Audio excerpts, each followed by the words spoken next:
The Memoirs of William Tecumseh Sherman, Chapter 2, Early Recollections of California, 1846 to 1848. In the spring of 1846, I was a first lieutenant of Company G, 3rd Artillery, stationed at Fort Moultrie, South Carolina. The company was commanded by Captain Robert Anderson. Henry B. Judd was the senior first lieutenant, and I was the junior first lieutenant, and George B. Ayers the second lieutenant. Colonel William Gates commanded the post and regiment, with First Lieutenant William Austin as his adjutant. Two other companies were at the post, viz. Martin Burks and E.D. Keyes, and among the officers were T.W. Sherman, Morris Miller, H.B. Field, William Churchill, Joseph Stewart, and Surgeon McLaren. The country known now as Texas had been recently acquired, and war with Mexico was threatening. One of our companies, Bragg's, with George H. Thomas, John F. Reynolds, and Frank Thomas, had gone the year previous and was at that time with General Taylor's army at Corpus Christi, Texas. In that year, 1846, I received the regular detail for recruiting service, with orders to report to the General Superintendent at Governor's Island, New York, and accordingly left Fort Moultrie in the later part of April, and reported to the Superintendent, Colonel R.B. Mason, 1st Dragoons, at New York on the 1st day of May. I was assigned to the Pittsburgh rendezvous, whither I proceeded and relieved Lieutenant Scott. Early in May, I took up my quarters at St. Charles Hotel, and entered upon the discharge of my duties. There was a regular recruiting station, already established, with a sergeant, corporal, and 2 or 3 men, with a citizen physician, Dr. McDowell, to examine the recruits. The threatening war with Mexico made a demand for recruits, and I received authority to open another sub-rendezvous at Zanesville, Ohio, whither I took the sergeant and established him. This was very handy to me, as my home was at Lancaster, Ohio, only 36 miles off, so that I was thus enabled to visit my friends there quite often. In the latter part of May, when at Wheeling, Virginia, on my way back from Zanesville to Pittsburgh, I heard the first news of the Battle of Palo Alto and Reesca de la Palma, which occurred on the 8th and 9th of May, and, in common with everybody else, felt intensely excited. That I should be on recruiting service when my comrades were actually fighting was intolerable, and I hurried on to my post, Pittsburgh. At that time, the railroad did not extend west of the Alleghenies, and all journeys were made by stagecoaches.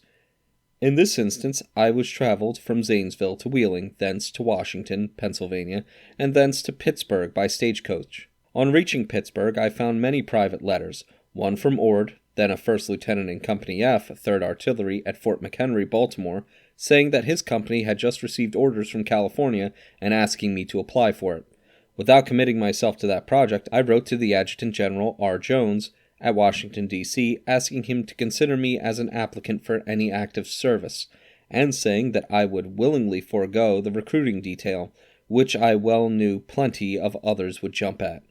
Impatient to approach the scene of active operations without authority, and I suppose wrongfully, I left my corporal in charge of the rendezvous, and took all the recruits I had made, about 25, in a steamboat to Cincinnati, and turned them over to Major N.C. McRae, commanding at Newport Barracks. I then reported in Cincinnati to the Superintendent of the Western Recruiting Service, Colonel Fanning, an old officer with one arm, who inquired by what authority I had come away from my post. I argued that I took it for granted he wanted all the recruits he could get forward to the army at Brownsville, Texas, and did not know but that he might want me to go along. Instead of appreciating my volunteer zeal, he cursed and swore at me for leaving my post without orders, and told me to go back to Pittsburgh. I then asked for an order that would entitle me to transportation back, which at first he emphatically refused. But at last he gave the order, and I returned to Pittsburgh, all the way by stage, stopping again at Lancaster, where I attended the wedding of my schoolmate Mike Effinger, and also visited my sub-rendezvous at Zanesville. R.S. Ewell, of my class, arrived to open a cavalry rendezvous, but finding my depot there, he went on to Columbus, Ohio. Tom Jordan afterward was ordered to Zanesville to take charge of that rendezvous, under the General War Department orders increasing the number of recruiting stations. I reached Pittsburgh late in June, and found the order relieving me from recruiting service, and detailing my classmate H.B. Field to my place. I assigned to Company F, then under orders for California, By private letters from Lieutenant Ord, I heard that the company had already started from Fort McHenry to the Governor's Island, New York Harbor, to take passage for California in a naval transport. I worked all that night, made up my accounts current, and turned over the balance of cash to the citizen physician, Dr. McDougal, and also closed my clothing and property returns, leaving blank receipts with the same gentleman for Fields' signature when he should get there, to be forwarded to the department at Washington, and the duplicates to me. These I did not receive for more than a year. I remember that I got my orders at 8 p.m. one night, and took passage in the boat for Brownsville. The next morning traveled by stage from Brownsville to Cumberland, Maryland, and thence by cars to Baltimore, Philadelphia, and New York, in a great hurry lest the ship might sail without me. I found Company F at Governor's Island, Captain C.Q. Tompkins in command, Lieutenant E.O.C. Ord, Senior First Lieutenant, myself Junior First Lieutenant, Lucian Loser, and Charles Minor, the Second Lieutenants. The company had been filled up to 100 privates, 12 non-commissioned officers, and 1 ordnance sergeant, Layton, making 113 enlisted men and 5 officers. Dr. James L. Ord had been employed as an acting surgeon to accompany the expedition, and Lieutenant H.W. Halleck of the Engineers was also to go along. The United States store ship Lexington was then preparing at the Naval Yard, Brooklyn, to carry us from Cape Horn to California. She was receiving on board the necessary stores for the long voyage, and for service after our arrival there. Lieutenant Commander Theodorus Bailey was in command of the vessel, Lieutenant William H. McComb, executive officer, and past midshipmen Muse, Spots, and J.W.A. Nicholson were the watch officers. Wilson pursuer, and Abernathy surgeon. The latter was a caterer of the mess, and we all made an advance of cash for him to lay in the necessary mess stores, to enable us to prepare for so long a voyage, and for an indefinite sojourn in that far-off country. The War Department had authorized us to draw 6 months' pay in advance, which sum of money we invested in surplus clothing, and such other things seemed to us necessary. At last the ship was ready, and was towed down abreast of Fort Columbus, where we were conveyed on board, and on the 14th of July, 1846, we were towed to sea by a steam tug, and cast off. Colonel R.B. Mason, still superintendent of the General Recruiting Service, accompanied us down the bay and out to sea, returning with the tug. A few other friends were of the party, but at last they left us, and we were alone upon the sea, and the sailors were busy with the sails and ropes. The Lexington was an old ship, changed from a sloop of war to a store ship, with an after cabin, a wardroom, and between decks. In the cabin were Captains Bailey and Tompkins, with whom messed the purser, Wilson. In the wardroom were all the other officers, 2 in each stateroom, and Minor, being an extra lieutenant, had to sleep in a hammock slung in the wardroom. Ord and I roomed together. Halleck and Loser and the others were scattered about. The men were arranged in bunks between decks, one set along the sides of the ship and another double-tiered amidships. The crew were slung in hammocks well forward. Of these there were about 50. We at once subdivided the company into 4 squads, under the 4 lieutenants of the company, and arranged with the naval officers that our men should serve on deck by squads, after the manner of their watches, that the sailors should do all the work aloft, and the soldiers on deck. On fair days we drilled our men at the manual, and generally kept them employed as much as possible, giving great attention to the police and cleanliness of their dress and bunks. And so successful were we in this, that, though the voyage lasted nearly 200 days, every man was able to leave ship and march up the hill to the fort at Monterey, California, carrying his own knapsack and equipments. The voyage from New York to Rio Janeiro was without accident or anything to vary the usual monotony. We soon settled down to the humdrum of a long voyage, reading some, not much, playing games but never gambling, and chiefly engaged in eating our meals regularly. In crossing the equator, we had the usual visit of Neptune and his wife, who, with a large razor and a bucket of soapsuds, came over the sides and shaved some of the greenhorns. But naval etiquette exempted the officers, and Neptune was not permitted to come aft of the mizzenmasts. At last, after 60 days of absolute monotony, the island of Raza, off Rio Janeiro, was descried, and we slowly entered the harbor, passing a fort on our right hand, from which came a hail, in the Portuguese language, from a large speaking trumpet, and our officer of the deck answered back in gibberish, according to a well-understood custom of the place. Sugarloaf Mountain, on the south of the entrance, is very remarkable and well named. It is almost conical, with a slight lean. The man-of-war anchorage is about 5 miles inside the heads, directly in front of the city of Rio Janeiro. Words will not describe the beauty of this perfect harbor, nor the delightful feeling after a long voyage of its fragrant airs, and the entire constant between all things there and what we had left in New York. We found the United States frigate Columbia anchored there, and, after the Lexington was properly moored, nearly all the officers went on shore for sightseeing and enjoyment. We landed at a wharf opposite which was a famous French restaurant, Faro, and after ordering supper we all proceeded to the Rua de Avador, where most of the shops were, especially those for making feather flowers, as much to see the pretty girls as the flowers which they so skilfully made. Thence we went to the theatre, where, besides some opera, we witnessed the audience and saw the Emperor Dom Pedro and his Empress, the daughter of the King of Sicily. After the theatre, we went back to the restaurant, where we had an excellent supper, with fruits of every variety and excellence, such as we had never seen before, or even knew the names of. Supper being over, we called for the bill, and it was rendered in French, with Brazilian currency. It footed up some 26,000 reais. The figures alarmed us, so we all put on the waiter's plate various coins in gold, which he took to the counter and returned the change, making the total about $16. The milrei is about $1, but being a paper money, was at a discount, so as only to be worth about 56-cent coin. The Lexington remained in Rio about a week, during which we visited the palace, a few miles in the country, also the Botanic Gardens, a place of infinite interest, with its specimens of tropical fruits, spices, etc., etc., and indeed every place of note. The thing I best recall is a visit Halleck and I made to the Corcovado, a high mountain whence the water is conveyed for the supply of the city. We started to take a walk, and passed along the aqueduct, which approaches the city by a series of arches, thence up the point of a hill to a place known as the Madre, or fountain, to which all the water that drips from the leaves is conducted by the tile gutters, and is carried to the city by an open stone aqueduct. Here we found Mr. Henry A. Wise of Virginia, the United States Minister to Brazil, and a Dr. Garnett, United States Navy, his intended son-in-law. We had a very interesting conversation in which Mr. Wise enlarged on the fact that Rio was supplied from the dews of heaven, for in the dry season the water comes from the mists and fogs which hang around the Corcovado, drips from the leaves of the trees, and is conducted to the Madre fountain by miles of tile gutters.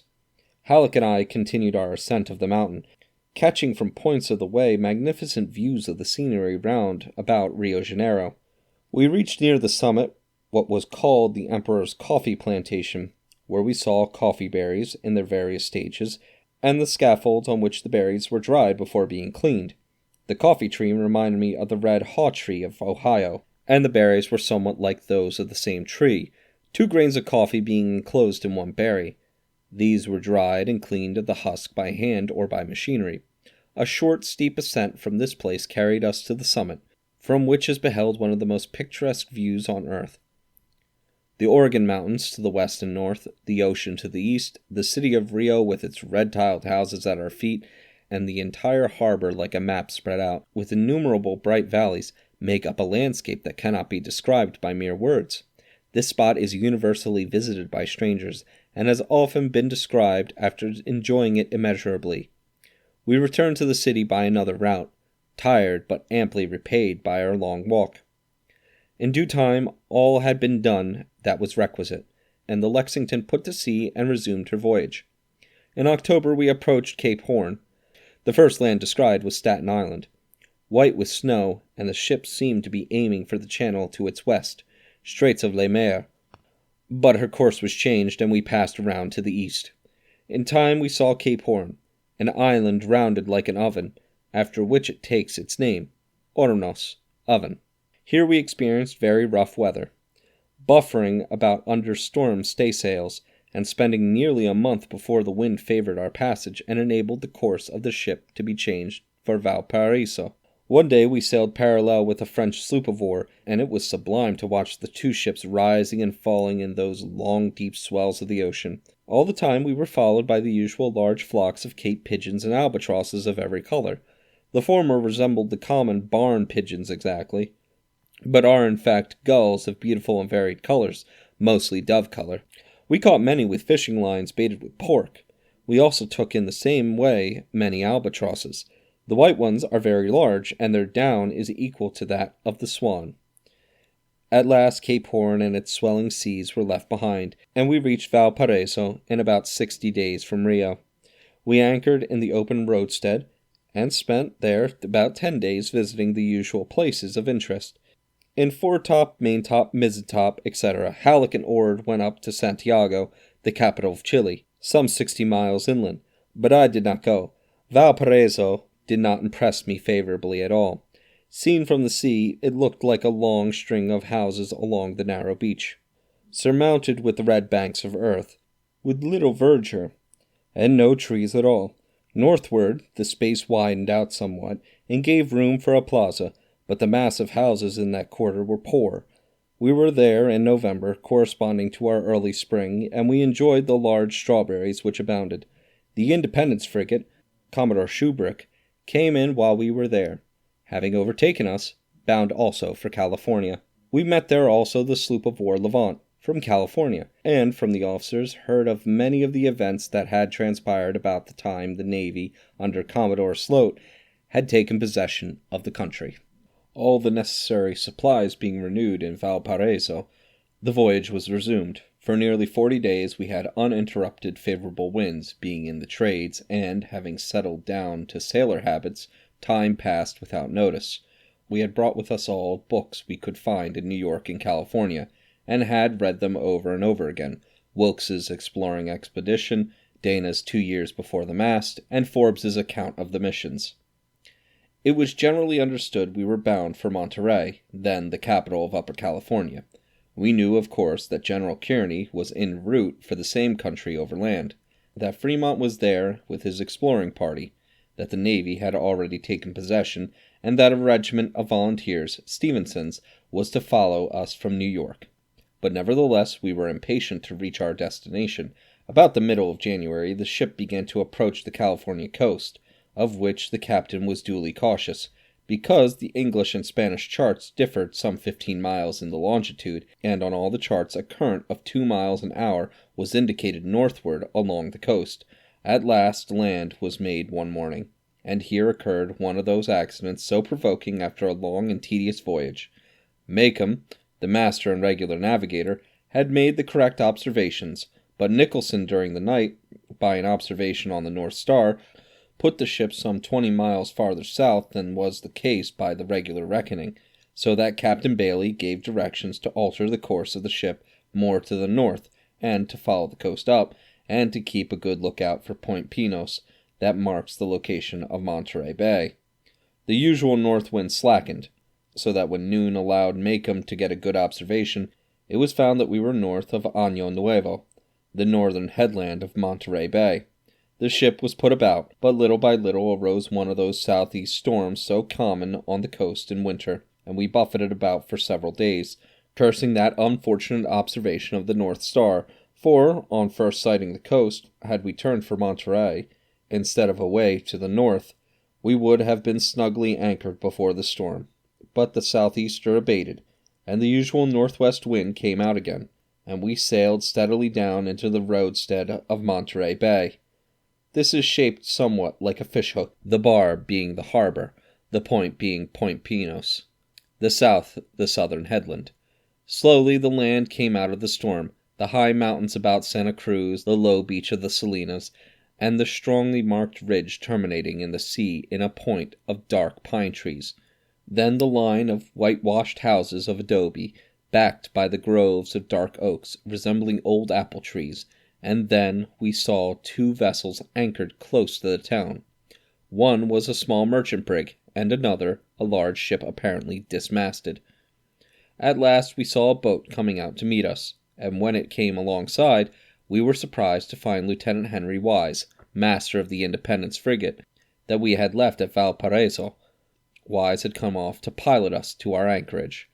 While giving orders to the man at the wheel, he, in his peculiar fluent style, told to us, gathered about him, that the Independence had sailed from Valparaiso a week after us and had been in Monterey a week, that the Californians had broken out into an insurrection, that the naval fleet under Commodore Stockton was all down the coast about San Diego, that General Kearny had reached the country, but had had a severe battle at San Pasqual, and had been worsted, losing several officers and men, himself and others wounded, that war was then going on at Los Angeles, that the whole country was full of guerrillas, and that recently at Yerba Buena the alcalde, Lieutenant Bartlett, United States Navy, while out after cattle, had been lassoed, etc., etc.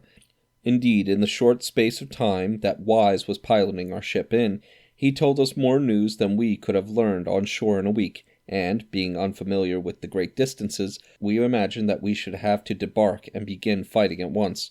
Swords were brought out, guns oiled and made ready, and everything was in a bustle when the old Lexington dropped her anchor on January 26, 1847, in Monterey Bay after a voyage of 198 days from New York. Everything on shore looked bright and beautiful, the hills covered with grass and flowers, the live oaks so serene and homelike, and the low adobe houses with red-tiled roofs and whitened walls, contrasted well with the dark pine trees behind, making a decidedly good impression upon us who had come so far to spy out the land. Nothing could be more peaceful in its looks than Monterey in January 1847. We had already made the acquaintance of Commodore Shubrick and the officers of the Independence in Valparaiso, so that we again met as old friends. Immediate preparations were made for landing, and, as I was quartermaster and commissary, I had plenty to do.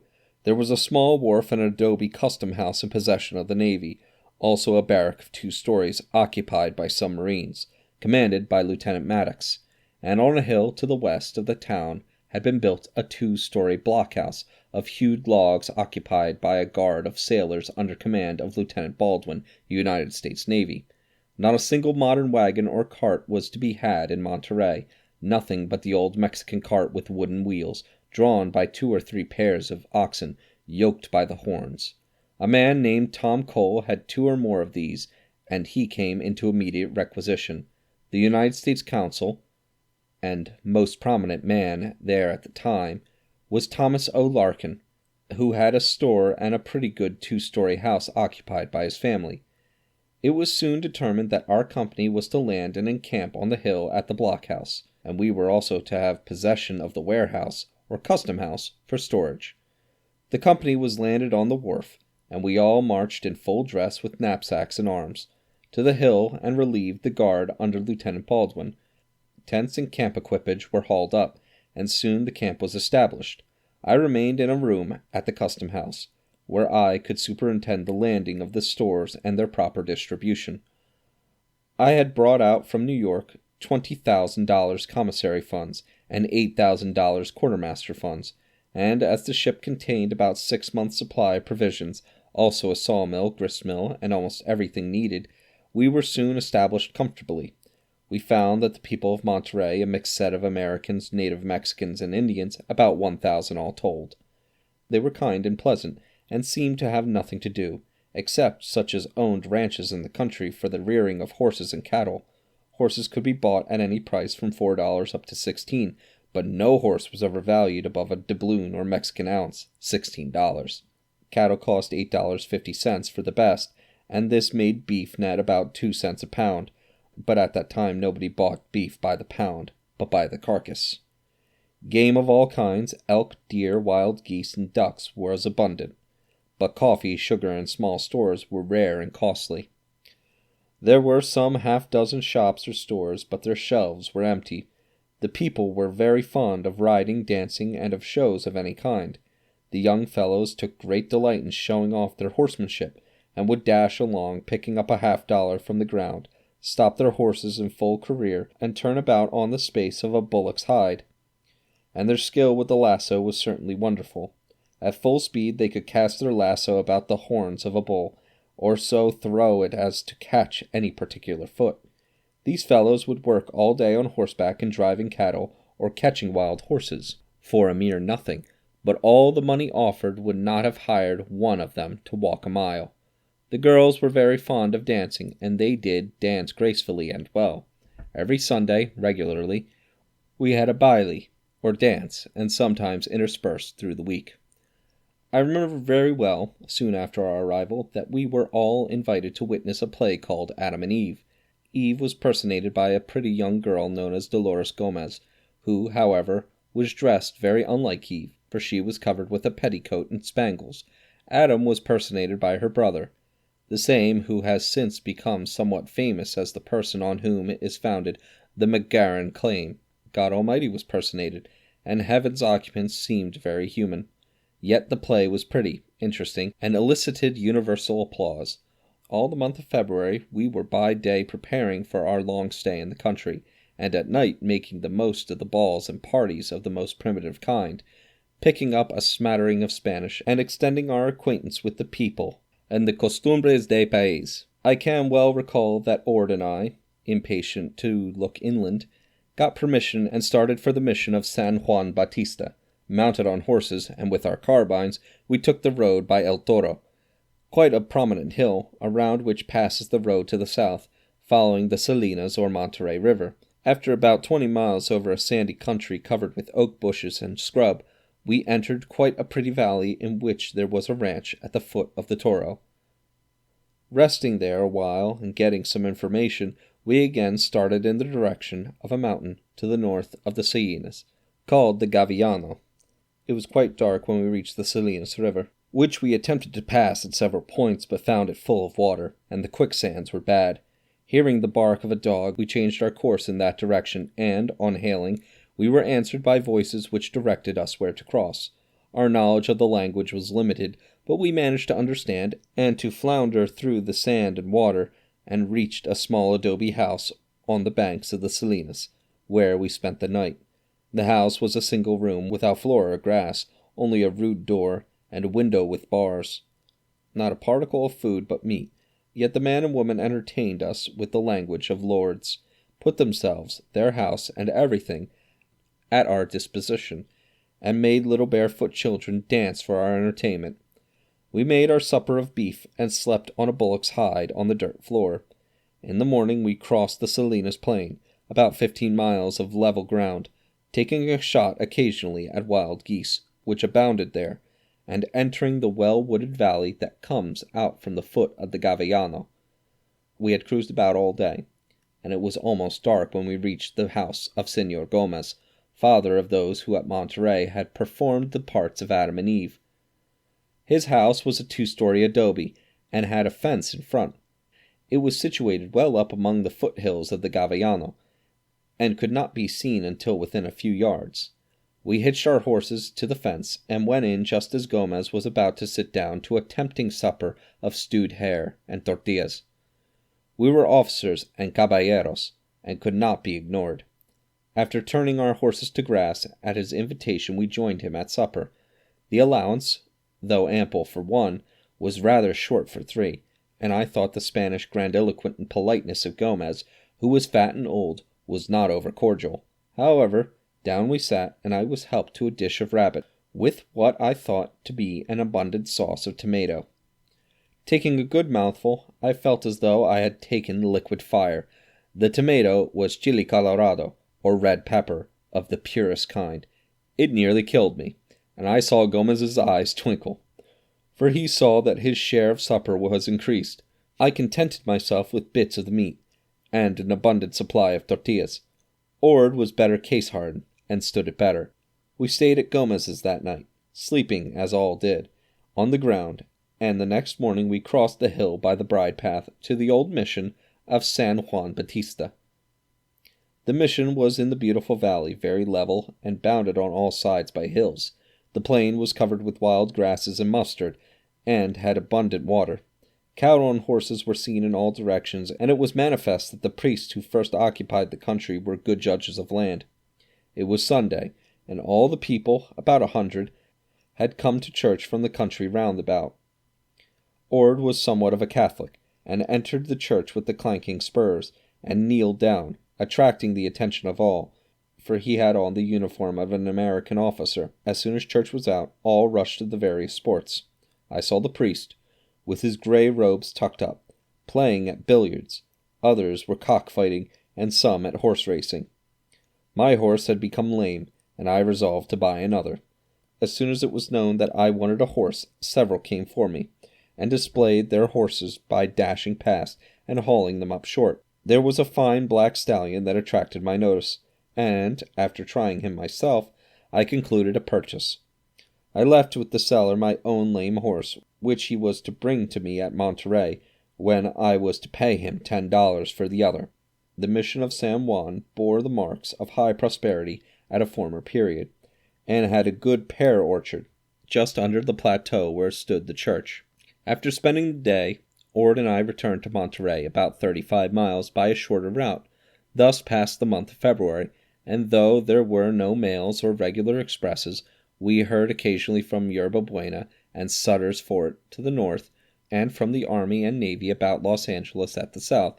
We also knew that a quarrel had grown up at Los Angeles between General Kearny, Colonel Fremont, and Commodore Stockton, as to the right to control affairs in California. Kearny had with him only the fragments of the 2 companies of dragoons, which had come across from New Mexico with him, and had been handled very roughly by Don Andres Pico, at San Pasqual, in which engagement Captains Moore and Johnson and Lieutenant Hammond were killed, and Kearny himself wounded. There remained with him Colonel Swords, a quartermaster, Captain H.S. Turner, 1st Dragoons, Captains Emery and Warner, topographical engineers, Assistant Surgeon Griffin, and Lieutenant J.W. Davidson. Fremont had marched down from the north with a battalion of volunteers. Commodore Stockton had marched up from San Diego to Los Angeles, with General Kearny, his dragoons, and a battalion of sailors and marines, and was soon joined there by Fremont, and they jointly received the surrender of the insurgents under Andres Pico.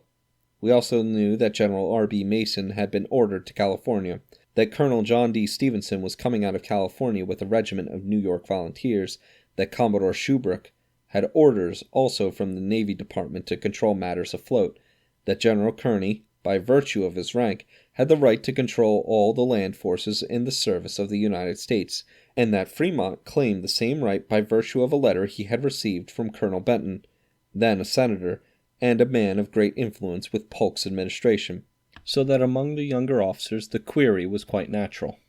Who the devil is Governor of California?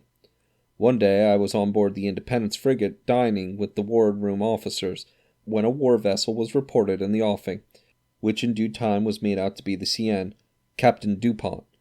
After dinner we were all on deck to watch the new arrival, the ships meanwhile exchanging signals, which were interpreted that General Kearny was on board. As the Seine approached, a boat was sent to meet her, with Commodore Shubrick's flag officer, Lieutenant Lewis, to carry the usual messages, and to invite General Kearny to come on aboard the Independence as the guest of Commodore Shubrick. Quite a number of officers were on deck, among them Lieutenant Wise, Montgomery Lewis, William Chapman, and others, noted wits and wags of the Navy. In due time the Seine anchored close by, and our boat was seen returning with a stranger in the stern sheets, clothed in army blue. As the boat came nearer, we saw that it was General Kearny, with an old dragoon coat on, and an army cap, to which the general had added the broad visor, cut from a full dress hat, to shade his face and eyes against the glaring sun of the Gila region.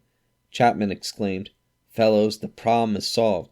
There is the Grand Vizier." Visor, "By God, he is Governor of California." All hands received the general with great heartiness, and he soon passed out of our sight into the Commodore's cabin. Between Commodore Shubrick and General Kearny existed from that time forward the greatest harmony and good feeling, and no further trouble existed as to the controlling power on the Pacific coast. General Kearny had dispatched from San Diego his quartermaster, Colonel Swords, to the Sandwich Islands, to purchase clothing and stores for his men, and had come up to Monterey, bringing with him Turner and Warner, leaving Emery and the company of dragoons below. He was delighted to find a full strong company of artillery subject to his orders, well supplied with clothing and money in all respects, and, much to the disgust of our Captain Tompkins, he took half of his company clothing, and part of the money held by me for the relief of his worn-out and almost naked dragoons left behind at Los Angeles. In a few days he moved on shore. took up his quarters at Larkin's house, and established his headquarters, with Captain Turner as his adjutant general. One day Turner and Warner were at my tent, and, seeing a store-box full of socks, drawers, and calico shirts, of which I had laid in a 3-year supply, and of which they had none, made known to me their wants, and I told them to help themselves, which Turner and Warner did. The latter, however, insisted on paying me the cost, and from that date to this, Turner and I have been close friends.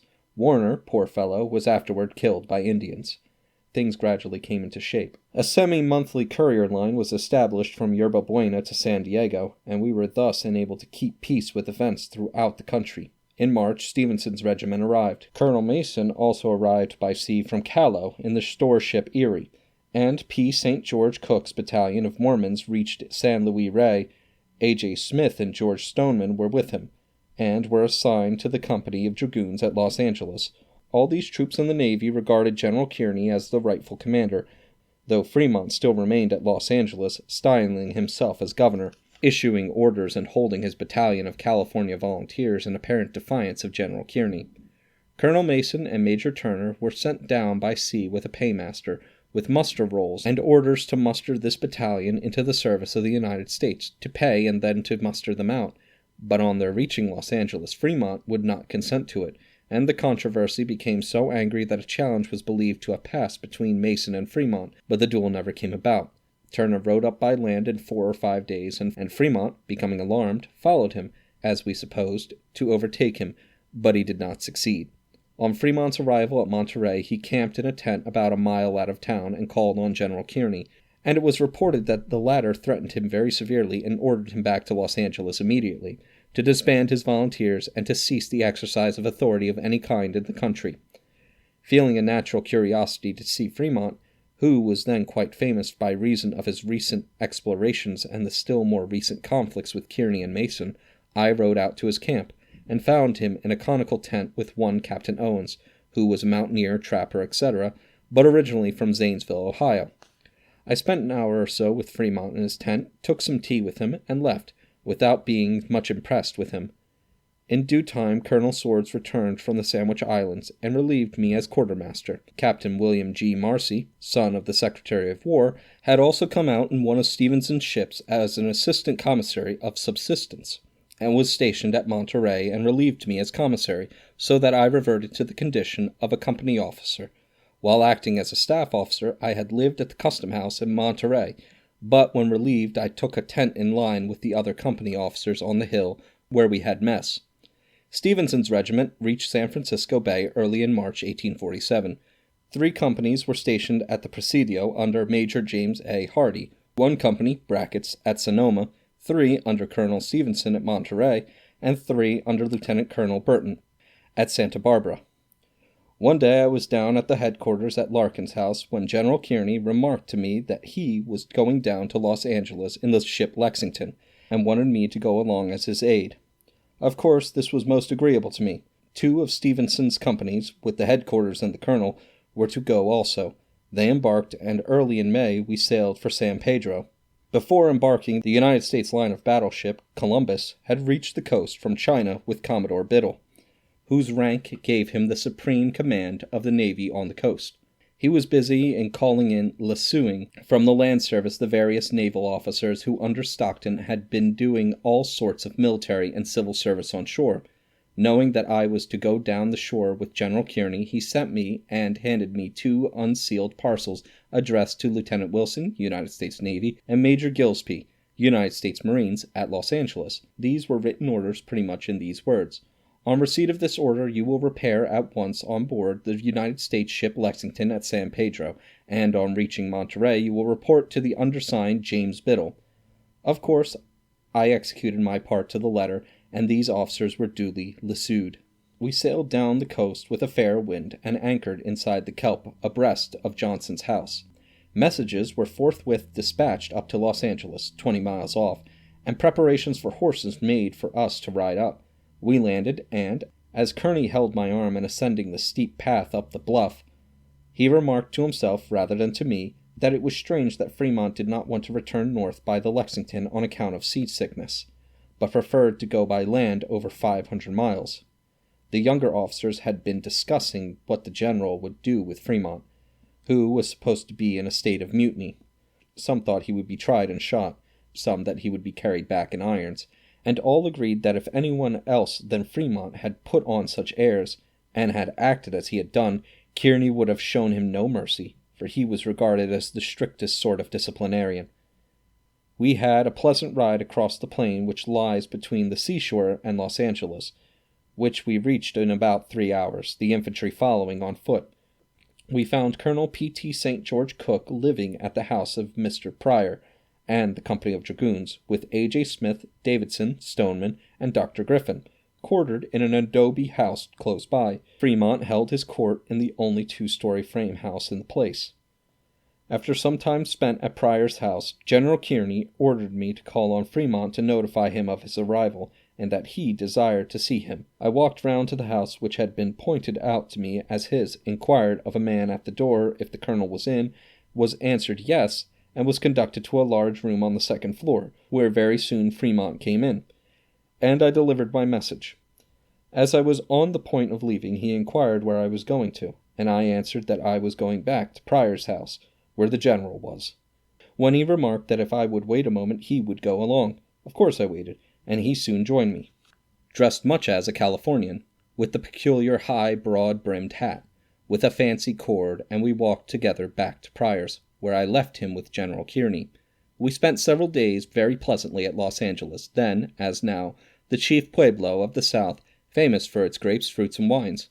There was a hill close to the town, from which we had a perfect view of the place. The surrounding country is level, utterly devoid of trees except the willows and cottonwoods that lined the Los Angeles Creek, and the acequias, or ditches, which led from it. The space of ground cultivated in vineyards seemed about 5 miles by 1, embracing the town. Every house had its enclosure of vineyard, which resembled a miniature orchard, the vines being very old, ranged in rows, trimmed very close, with irrigating ditches so arranged that a stream of water could be diverted between each row of vines.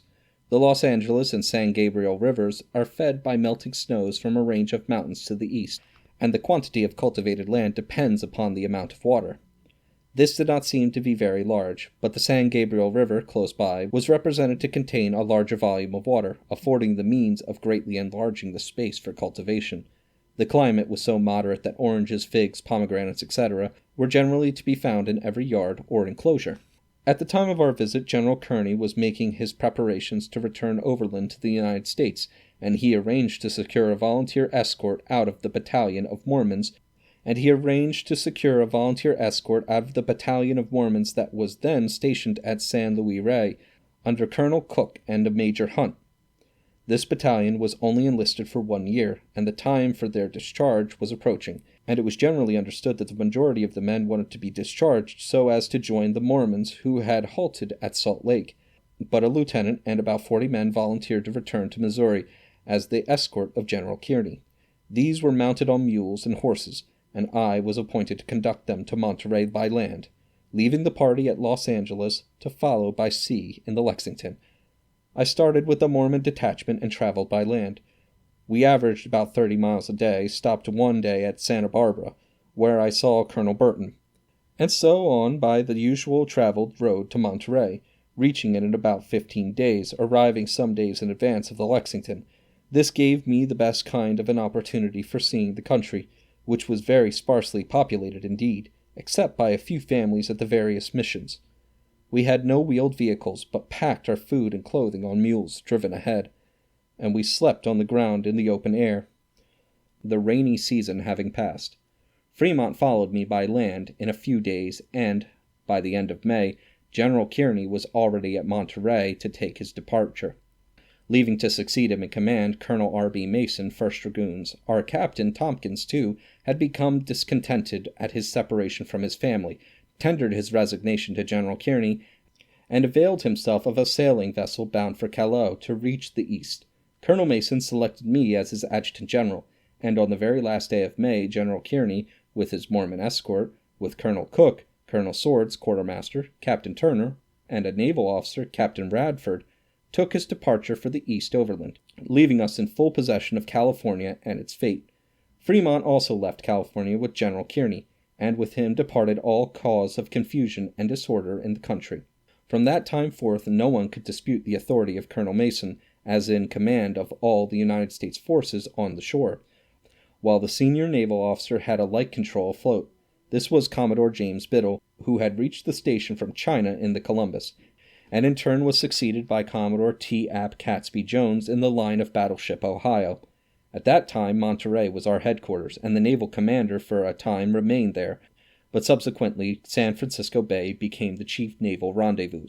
Colonel R.B. Mason, 1st Dragoons, was an officer of great experience, of stern character, deemed by some harsh and severe, but in all my intercourse with him he was kind and agreeable. He had a large fund of good sense, and, during our long period of service together, I enjoyed his unlimited confidence. He had been in his day a splendid shot and hunter, and often entertained me with characteristic anecdotes of Taylor, Twiggs, Worth, Harney, Martin Scott, etc., etc., who were then in Mexico gaining a national fame.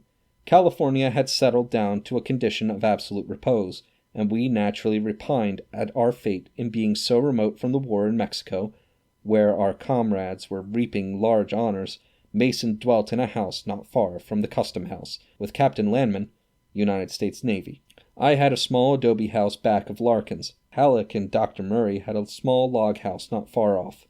The company of artillery was still on the hill, under the command of Lieutenant Ord, engaged in building a fort whereon to mount the guns we had brought out in the Lexington, and also in constructing quarters out of hewn pine logs for the men. Lieutenant Miner, a very clever young officer, had taken violently sick and died about the time I got back from Los Angeles, leaving Lieutenants Ord and Loser alone with the company, with Assistant Surgeon Robert Murray. Captain William G. Marcy was the quartermaster and commissary.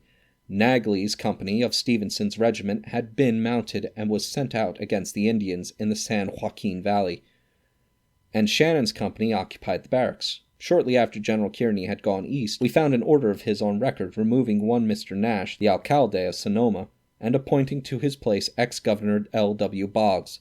A letter came to Colonel and Governor Mason from Boggs, whom he had personally known in Missouri, complaining that, though he had been appointed alcalde, the then incumbent Nash utterly denied Kearny's right to remove him, because he had been elected by the people under the proclamation of Commodore Sloat, and refused to surrender his office or to account for his acts as alcalde.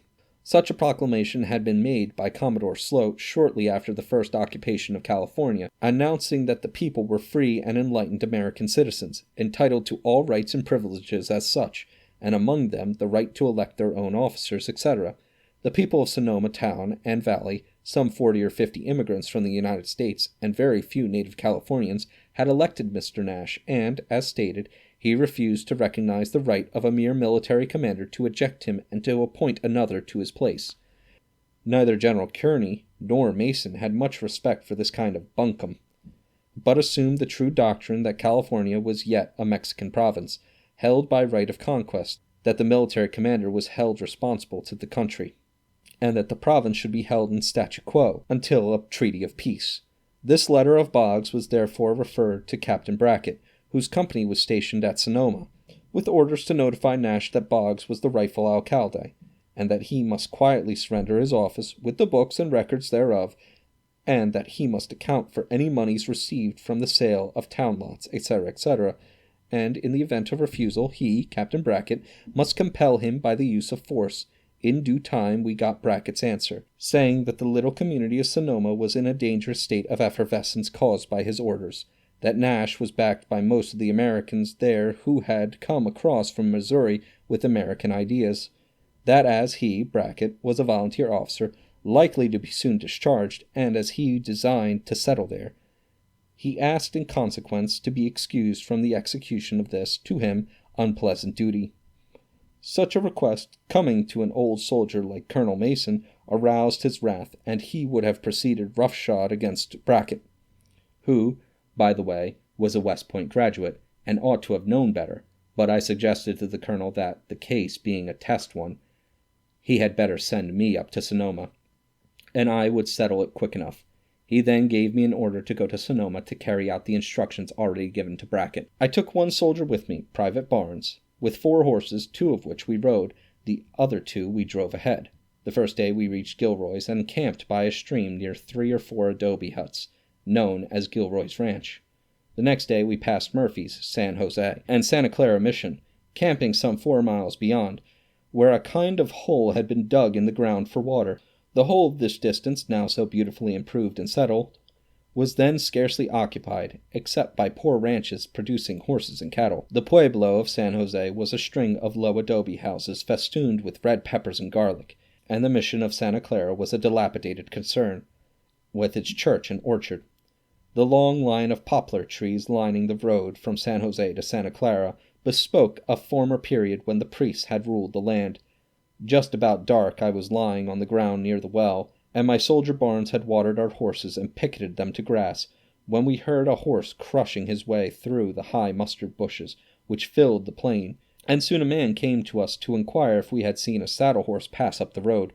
We explained to him what we had heard, and he went off in pursuit of his horse. Before dark he came back unsuccessful, and gave his name as Bidwell. The same gentleman, who has since been a member of Congress, who is married to Miss Kennedy, of Washington City, and now lives in princely style at Chico, California. He explained that he was a surveyor, and had been in the lower country engaged in surveying land, that the horse had escaped him with his saddlebags containing all his notes and papers, and some $600 in money, all the money he had earned. He spent the night with us on the ground, and the next morning we left him there to continue the search for his horse, and I afterward heard that he had found his saddlebags all right, but never recovered the horse.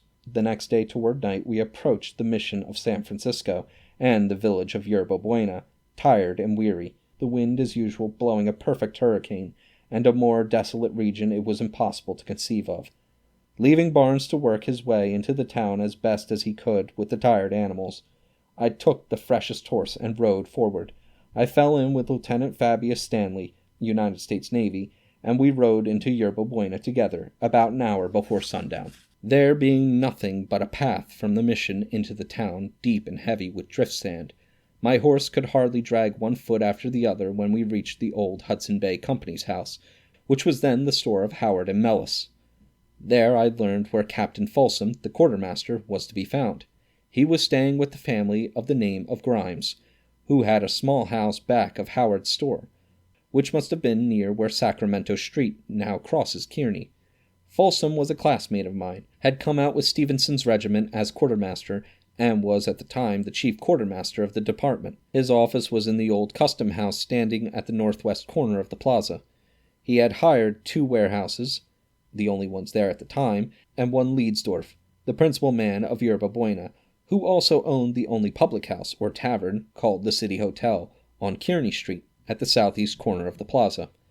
I stopped with Folsom at Mrs. Grimes, and he sent my horse, as also the other 3 when Barnes had got in after dark, to a corral where he had a little barley, but no hay. At that time nobody fed a horse, but he was usually turned out to pick such scanty grass as he could find on the side hills. The few government horses used in town were usually sent out to the Presidio, where the grass was somewhat better. At that time, July 1847, what is now called San Francisco was called Yerba Buena. A naval officer, Lieutenant Washington A. Bartlett, its first alcalde, had caused it to be surveyed and laid out into blocks and lots, which were being sold at $16 a lot of 50 varas square, the understanding being that no single person could purchase of the alcalde more than 1 in-lot of 50 varas, and 1 outlot of 100 varas. Folsom, however, had got his clerks, orderlies, etc., to buy lots, and they, for a small consideration, conveyed them to him, so that he was nominally the owner of a good many lots. Lieutenant Halleck had bought 1 of each kind, and so had Warner. Many naval officers had also invested, and Captain Folsom advised me to buy some, but I felt actually insulted that he should think me such a fool as to pay money for property in such a horrid place as Yerba Buena, especially ridiculing his quarter of the city, then called Happy Valley. At that day Montgomery Street was, as now, the business street extending from Jackson to Sacramento, the water of the bay leaving barely room for a few houses at its east side, and the public warehouses were on the sandy beach about where the Banks of California now stands, near the intersection of Sansome and California Streets. Along Montgomery Street were the stores of Howard and Mealis, Frank Ward, Sherman and Ruckle, Ross and Co., and it may be one or two others. Around the plaza were a few houses, among them the City Hotel and the Custom House, single-story adobes with tiled roofs, and they were by far the most substantial and best houses in the place. The population was estimated at about 400, of whom Kanakas, natives of the Sandwich Islands, formed the bulk. At the foot of Clay Street was a small wharf which small boats could reach at high tide, but the principal landing place was where some stones had fallen into the water, about where Broadway now intersects Battery Street. On the steep bluff above had been excavated by the Navy during the year before a bench wherein were mounted a couple of Navy guns, styled the Battery, which I suppose gave name to the street. I explained to Folsom the object of my visit, and learned from him that he had no boat in which to send me to Sonoma, and that the only chance to get there was to borrow a boat from the Navy. The line of battleship Columbus was then lying at anchor off the town, and he said if I would get up early the next morning, I could go off to her in one of the market boats. Accordingly, I was up bright and early, down at the wharf, found a boat, and went off to the Columbus to see Commodore Biddle. On reaching the ship, and stating to the officer of the deck my business, I was shown into the Commodore's cabin, and soon made known to him my object. Biddle was a middle-sized man, but vivacious in the extreme. He had a perfect contempt for all humbug, and at once entered into the business with extreme alacrity. I was somewhat amused at the importance he attached to the step.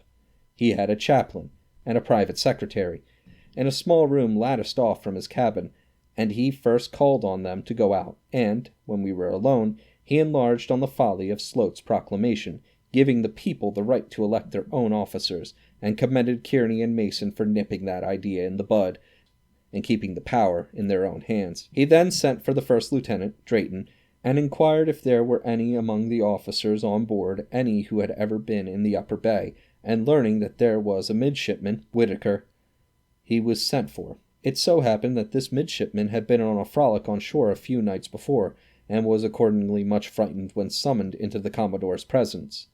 But as soon as he was questioned as to his knowledge of the bay, he was sensibly relieved, and professed to know everything about it. Accordingly, the longboat was ordered with this midshipman and 8 sailors, prepared with water and provisions for several days' absence. Biddle then asked me if I knew any of his own officers, and which one of them I would prefer to accompany me. I knew most of them, and we settled down on Lewis McLean. He was sent for, and it was settled that McLean and I were to conduct this important mission, and the Commodore enjoined us on complete secrecy, so as to ensure success, and he especially cautioned us against being pumped by his wardroom officers, Chapman, Lewis, Wise, etc., while on board his ship. With this injunction, I was dismissed to the wardroom, where I found Chapman, Lewis, and Wise dreadfully exercised at our profound secrecy. The fact that McLean and I had been closeted with the Commodore for an hour, that orders for the boat and stores had been made, and that chaplain and clerk had been sent out of the cabin, etc., etc., all excited their curiosity. But McLean and I kept our secret well. The general impression was that we had some knowledge about the fate of Captain Montgomery's 2 sons and the crew that had been lost the year before. In 1846, Captain Montgomery commanded at Yerba Buena, on board the St. Mary's sloop of war, and he had a detachment of men stationed up at Sonoma. Occasionally a boat was sent up with provisions or intelligence to them. Montgomery had 2 sons aboard his ship, one a midshipman, the other his secretary. Having occasion to send some money up to Sonoma, he sent his 2 sons with a good boat and crew. The boat started with a strong breeze and a very large sail, was watched from the deck until she was out of sight, and was never heard of since. There was, of course, much speculation as to their fate, some contending that the boat must have been capsized in San Pablo Bay, and that all were lost, others contending that the crew had murdered the officers for the money, and then escaped, but, so far as I know, not a man of that crew has ever been seen or heard of since. When at last the boat was ready for us, we started, leaving all hands, save the Commodore, impressed with the belief that we were going on some errand connected with the loss of the missing boat and crew of the St. Mary. We sailed directly north, up the bay and across San Pablo, reached the mouth of the Sonoma Creek about dark, and during the night worked up the creek some 12 miles by means of the tide, to a landing called the Embarcadero. To maintain the secrecy which the Commodore had enjoined us on, McLean and I agreed to keep up the delusion by pretending to be on a marketing expedition to pick up chickens, pigs, etc., for the mess of the Columbus, soon to depart for home. Leaving the midshipmen and 4 sailors to guard the boat, we started on foot with the other 4 for Sonoma town, which we soon reached. It was a simple open square, around which were some adobe houses, that of General Vallejo occupying one side. On another was an unfinished 2-story adobe house occupied as a barrack by Brackett's company. We soon found Captain Brackett, and I told him that I intended to take Nash a prisoner and convey him back to Monterey to answer for his mutinous behavior. I got an old sergeant of his company, whom I had known in the 3rd Artillery, quietly to ascertain the whereabouts of Nash, who was a bachelor, stopping with the family of a lawyer named Green. The sergeant soon returned, saying that Nash had gone over to Napa, but would be back that evening. So McLean and I went up to a farm of some pretensions, occupied by one Andreas Hoppner, with a pretty Sitka wife, who lived a couple of miles above Sonoma, and we bought of him some chickens, pigs, etc. We then visited Governor Boggs' family and that of General Vallejo, who was then, as now, one of the most prominent and influential natives of California. About dark, I learned that Nash had come back, and then, giving Brackett orders to have a cart ready at the corner of the plaza, McLean and I went to the house of Green. Posting an armed sailor on each side of the house, we knocked at the door and walked in.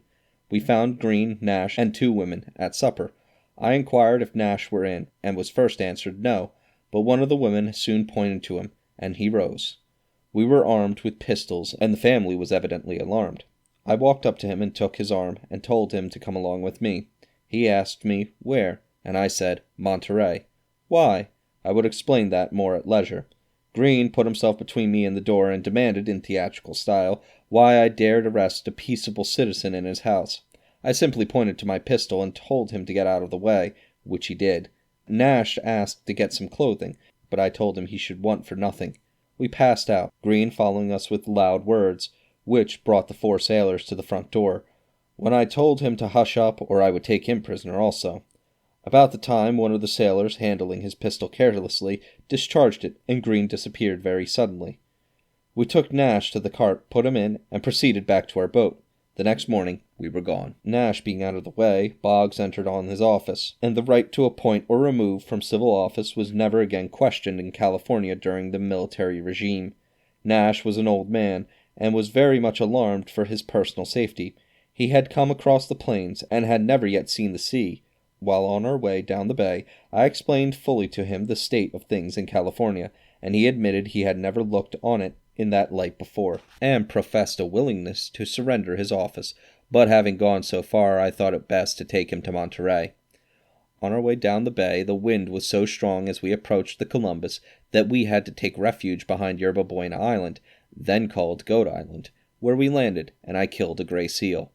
The next morning, the wind being comparatively light, we got out and worked our way up to the Columbus, where I left my prisoner on board, and went on shore to find Commodore Biddle, who had gone to dine with Frank Ward. I found him there, and committed Nash to his charge, with the request that he would send him down to Monterey, which he did in the sloop of war Dale, Captain Selfridge commanding. I then returned to Monterey by land, and, when the Dale arrived, Colonel Mason and I went on board, found poor old Nash half dead with seasickness and fear, lest Colonel Mason would treat him with extreme military rigor. But on the contrary, the colonel spoke to him kindly, released him as a prisoner on his promise to go back to Sonoma, surrender his office to Boggs, and account to him for his acts while in office. He afterward came on shore, was provided with clothing and a horse, returned to Sonoma, and I have never seen him since. Matters and things settled down in Upper California, and all moved along with peace and harmony. The war still continued in Mexico, and the Navy authorities resolved to employ their time with the capture of Mazatlan and Guaymas. Lower California had already been occupied by 2 companies of Stevenson's regiment under Lieutenant Colonel Burton, who had taken post at La Paz, and a small party of sailors was on shore at San Josef, near Cape San Lucas, detached from the Lexington, Lieutenant Commander Bailey. The orders for this occupation were made by General Kearney before he left, in pursuance of instructions from the War Department, merely to subserve a political end, for there were few or no people in Lower California, which is a miserable, wretched, dried-up peninsula. I remember the proclamation made by Burton and Captain Bailey in taking possession, which was in the usual florid style. Bailey signed his name as a superior naval officer at the station, but, as it was necessary to put it into Spanish to reach the inhabitants of the newly acquired country, it was interpreted El más antiguo de todos los oficiales de la Marina, etc., which literally is, the most ancient of all the naval officers, etc., a translation at which we made some fun. The expedition to Mazatlan was, however, for a different purpose, viz., to get possession of the ports of Mazatlan and Guaymas, as a part of the war against Mexico, and not for permanent conquest. Commodore Shubrick commanded this expedition and took Halleck along as his engineer officer. They captured Mazatlan and Guaymas, and then called on Colonel Mason to send soldiers down to hold possession, but he had none to spare, and it was found impossible to raise other volunteers either in California or Oregon, and the Navy held these places by detachments of sailors and Marines till the end of the war. Burton also called for reinforcements, and Nagley's company was sent to him from Monterey, and these three companies occupied Lower California at the end of the Mexican War. Major Hardy still commanded at San Francisco and above. Company F, 3rd Artillery, and Shannon's company of volunteers were at Monterey, Lippett's company at Santa Barbara. Colonel Stevenson, with one company of his regiment and the company of the 1st Dragoons, was at Los Angeles, and a company of Mormons re-enlisted out of the Mormon Battalion garrisoned San Diego, and thus matters went along throughout 1847 into 1848. I had occasion to make several trips to Yerba Buena and back, and in the spring of 1848 Colonel Mason and I went down to Santa Barbara in the sloop of war Dale. I spent much time in hunting deer and bear in the mountains back of the Carmel Mission, and ducks and geese in the plains of the Salinas. As soon as the fall rains set in, the young oats would sprout up, and myriads of ducks, brant, and geese made their appearance. In a single day, or rather in the evening of one day and the morning of the next, I could load a pack mule with geese and ducks. They had grown somewhat wild from the increased number of hunters, yet, by marking well the place where a flock lighted, I could, by taking advantage of the gullies or the shape of the ground, creep up within range, and, giving one barrel on the ground, the other as they rose, I have secured as many as 9 at one discharge. Colonel Mason at one occasion killed 11 geese by one discharge of small shot. The seasons in California are well marked. About October and November the rains begin, and the whole country, plains and mountains, become covered with a bright green grass, with endless flowers. The intervals between the rain give the finest weather possible. These rains are less frequent in March, and cease altogether in April and May, when gradually the grass dies and the whole aspect of things changes, first to yellow, then to brown, and by midsummer all is burnt up and dry as an ash heap. When General Kearney first departed, we took his office at Larkin's, but shortly afterward we had a broad stairway constructed to lead from the outside to the upper front porch of the barracks. By cutting a large door through the adobe wall, we made the upper room. In the center of our office, and another side room connected with it by a door, was Colonel Mason's private office. I had a single clerk, a soldier named Baden, and William E. P. Hartnell, citizen, also had a table in the same room. He was the government interpreter, and had charge of the civil archives. After Halleck's return from Mazatlan, he was, by Colonel Mason, made Secretary of State, and he then had charge of the civil archives, including the land titles of which Fremont first had possession, but which had reverted to us when he left the country. I remember one day in the spring of 1848 the 2 men, Americans, came into the office and inquired for the governor. I asked their business, and one answered that they had just come down from Captain Sutter on special business, and they wanted to see Governor Mason in person. I took them in to the colonel, and left them together. After some time the colonel came to his door and called to me. I went in, and my attention was directed to a series of papers unfolded on his table, in which lay about half an ounce of placer gold. Mason said to me, "What is that?" And I touched it and examined it, 1 or 2 of the larger pieces, and asked, "Is it gold?" Mason asked me if I had ever seen native gold. I answered that in 1844 I was in Upper Georgia, and there saw some native gold, but it was much finer than this, and that it was in files, or in transparent quills, but I said that, if this were gold, it could be easily tested, first by its malleability, and next by acids. I took a piece in my teeth, and the metallic luster was perfect. I then called for the clerk, Baden, to bring an axe and hatchet from the backyard. When these were brought, I took the largest piece and beat it out flat, and beyond doubt it was metal, and a pure metal. Still, we attached little importance to the fact, for gold was known to exist at San Fernando at the south, and yet was not considered of much value.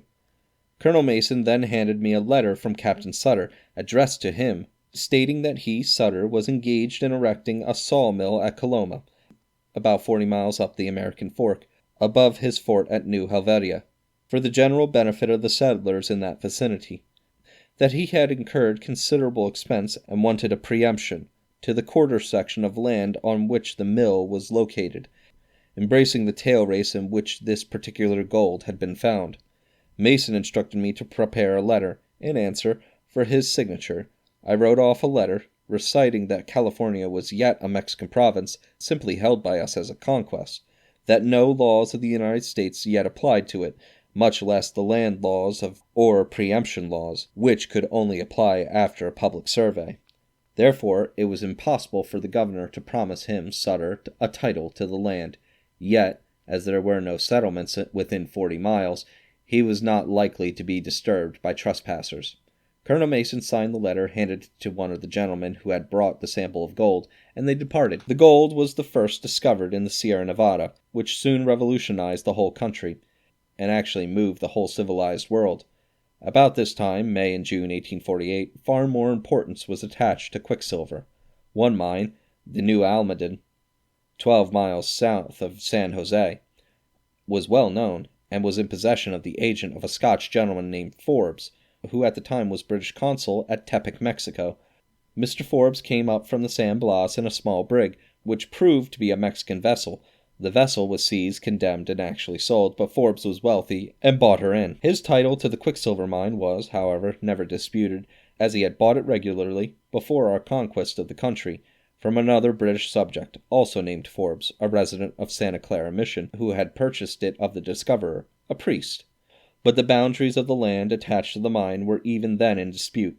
Other men were in search of quicksilver, and the whole range of mountains near the New Almaden mine was stained with the brilliant red of the sulphuret of mercury, cinnabar.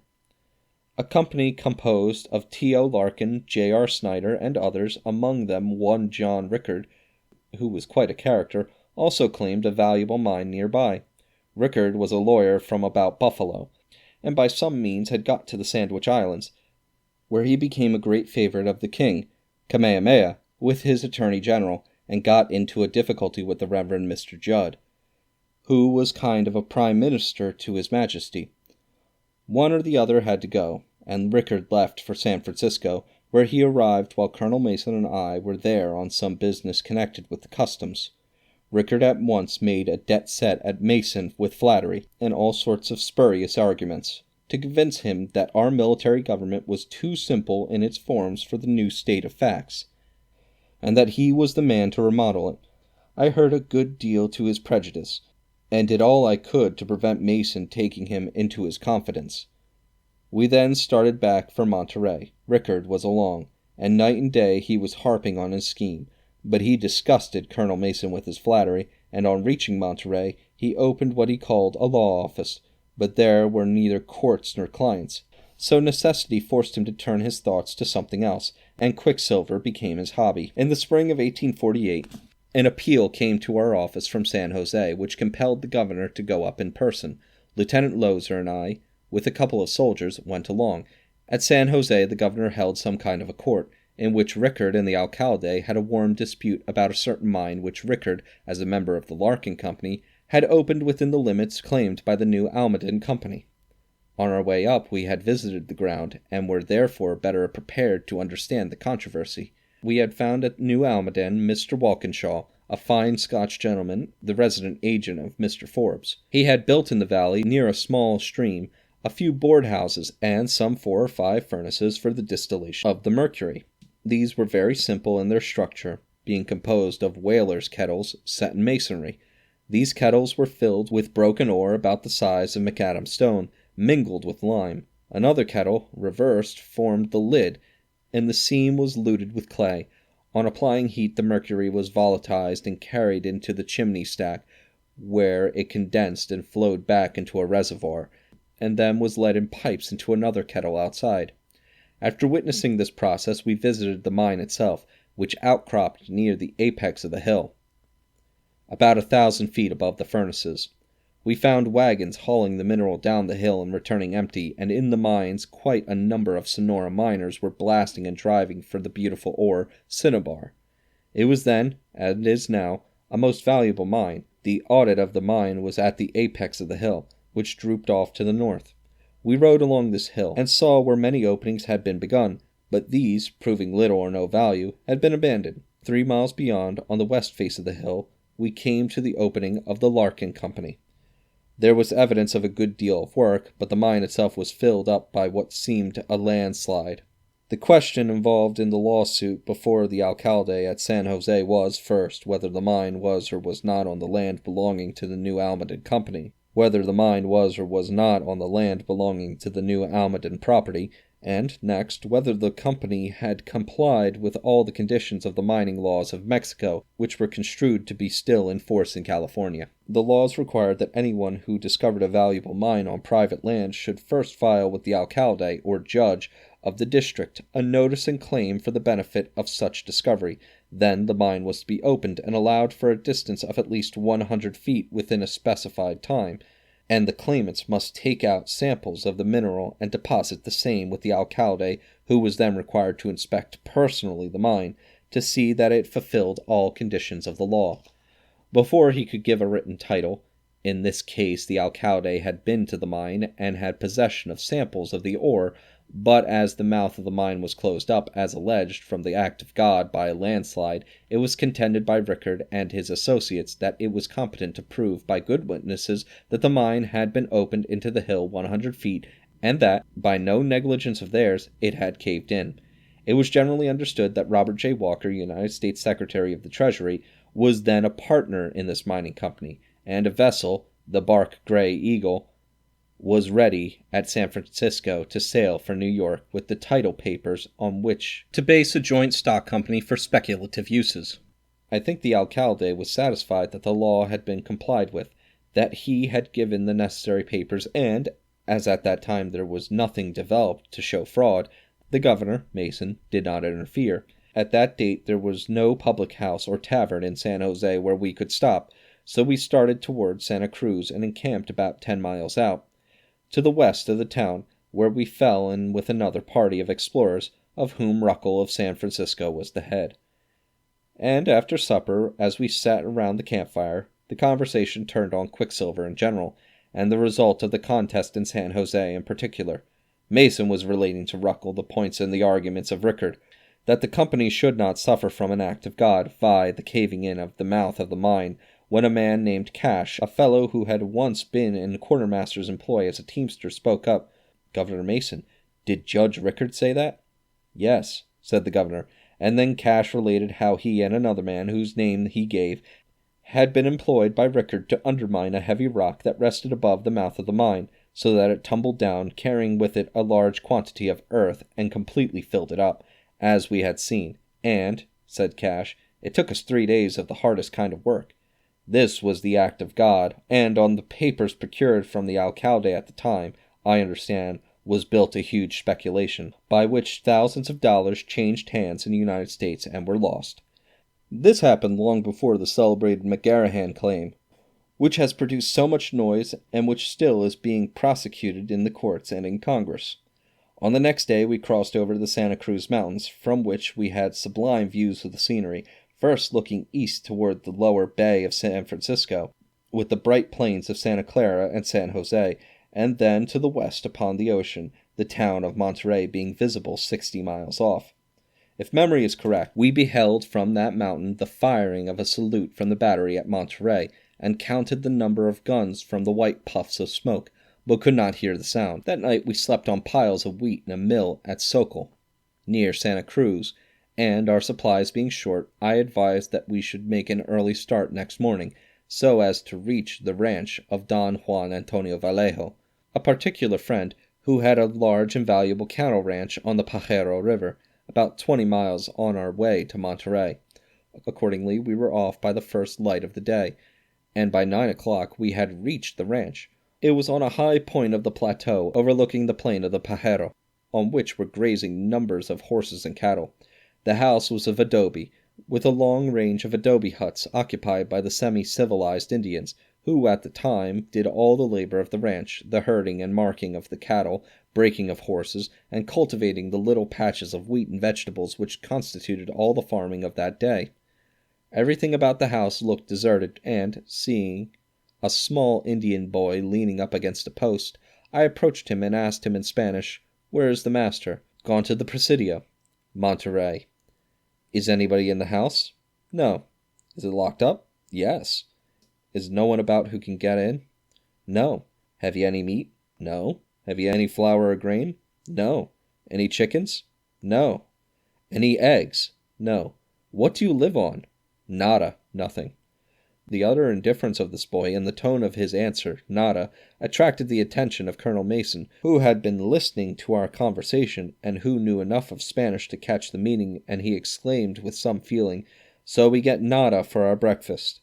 I felt mortified, for I had held out the prospect of a splendid breakfast of meat and tortillas, with rice, chickens, eggs, etc., at the ranch of my friend Jose Antonio, as a justification for taking the governor, a man of 60 years of age, more than 20 miles at a full canter for his breakfast. But there was no help for it, and we accordingly went a short distance to a pond, where we unpacked our mules and made a slim breakfast on some scraps of hard bread and a bone of pork that remained in our alforjas. This was no uncommon thing in those days, when many a ranchero, with his 11 leagues of land, his hundreds of horses and thousands of cattle, would receive us with all the grandiloquence of a Spanish lord, and confess that he had nothing in his house to eat except the carcass of a beef hung up, for which the stranger might cut and hook, without money or price, what he needed. That night we slept in the Salinas plain, and the next morning reached Monterey. All the missions and houses at that period were alive with fleas, which the natives looked on as a pleasant titilators.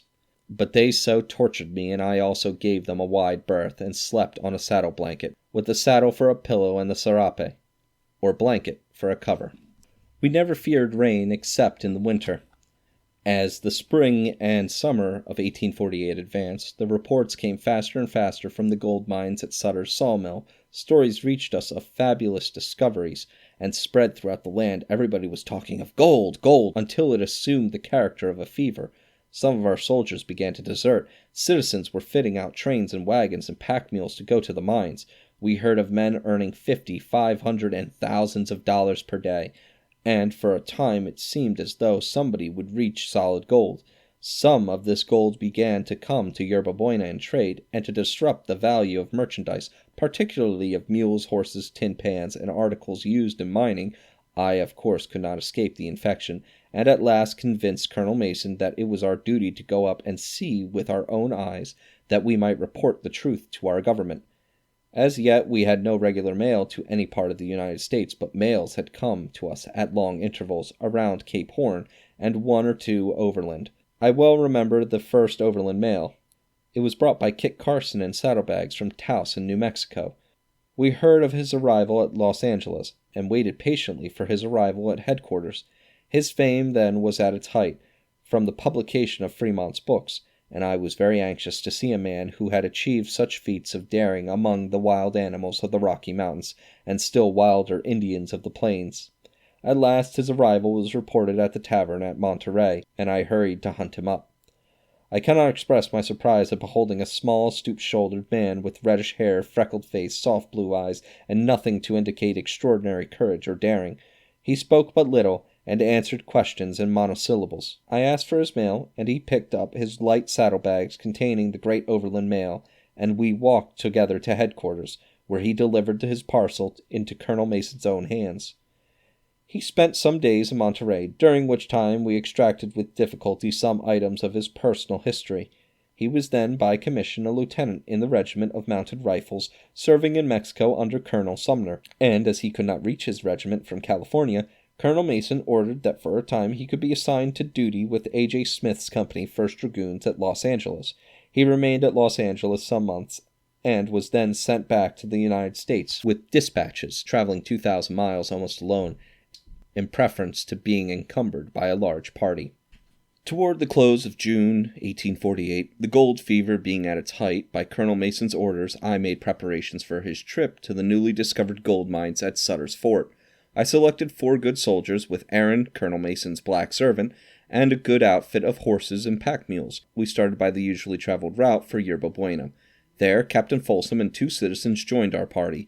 The first difficulty was to cross the bay to Sausalito. Folsom, as quartermaster, had a sort of scow with a large sail, with which to discharge the cargoes of ships that could not come within a mile of the shore.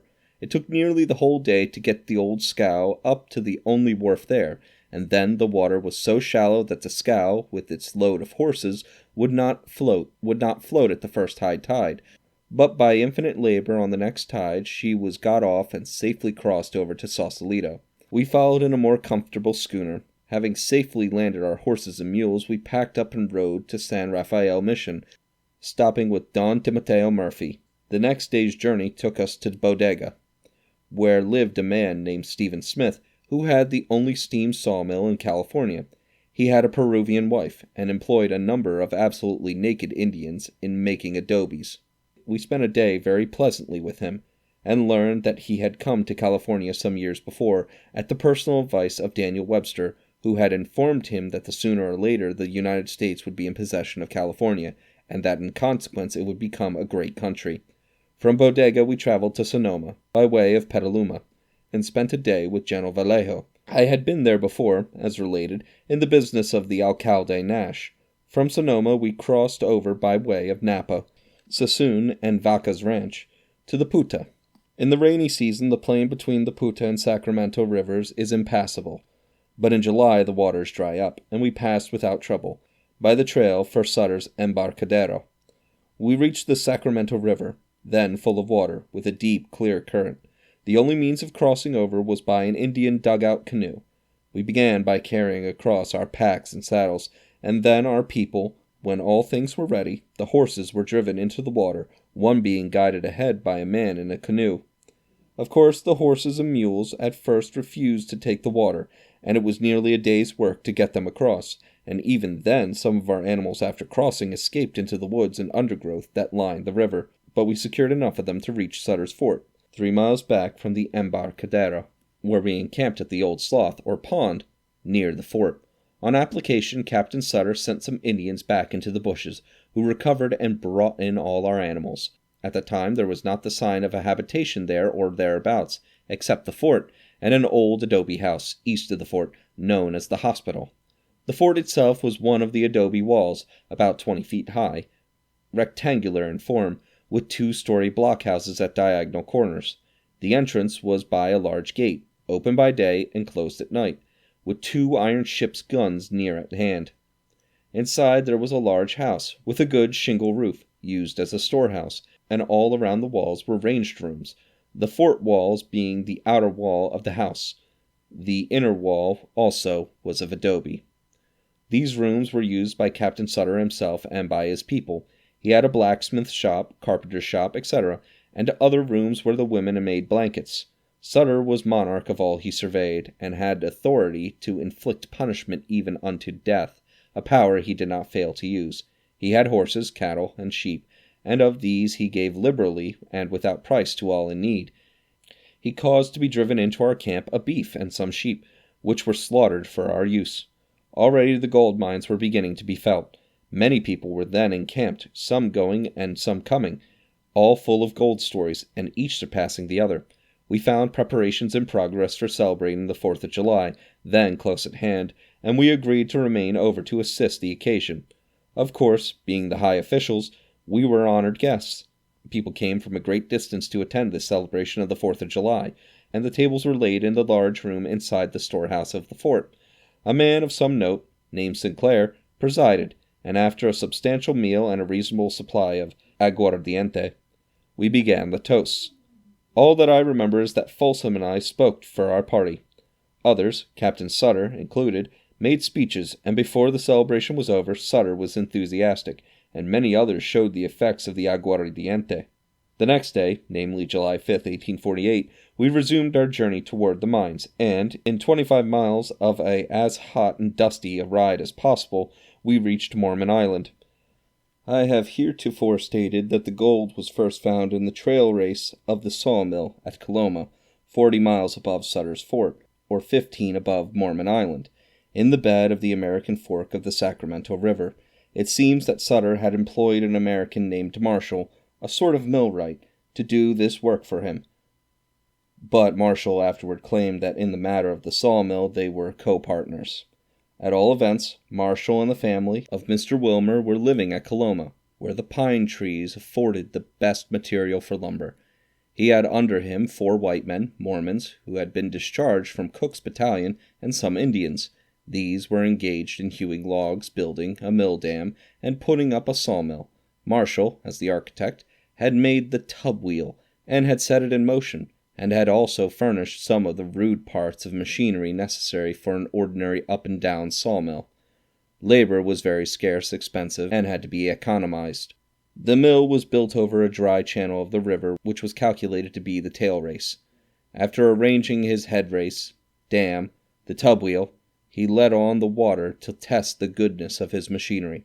It worked very well, until it was found that the tail race did not carry off the water fast enough, so he set his men to work in a rude way to clear out the tail race.